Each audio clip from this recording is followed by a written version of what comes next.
We're going to look at some more examples of the Pythagorean theorem in this video.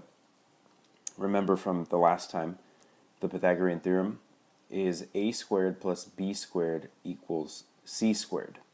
And of course, this is when we're dealing with a right triangle, which means that we have to have a right angle in it.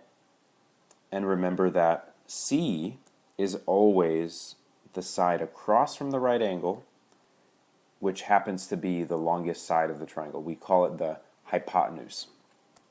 So another example may be, last time we looked at 3, 4, and 5. And maybe in this one we could look at 6 and 8, and the missing side we'll say is C, and we need to find it. So just like last time, we're missing the hypotenuse, but we know what A and B are.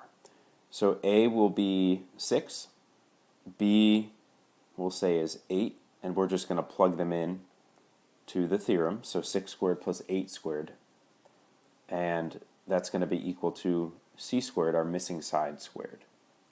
Really quickly, I just want to point out that it doesn't matter what order we put these things in.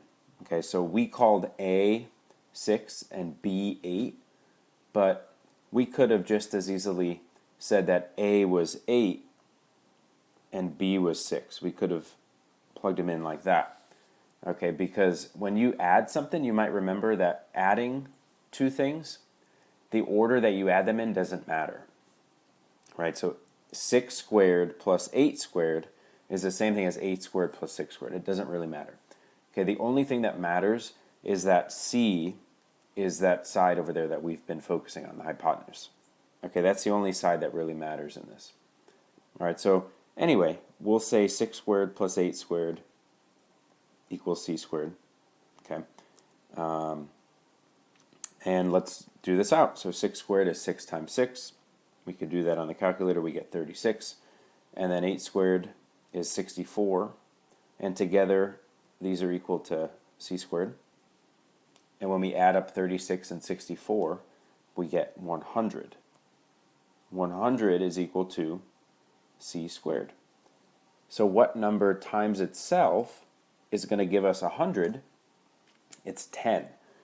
If you didn't know that, remember that you could just take the square root of both sides, and the square root of 100 is equal to 10.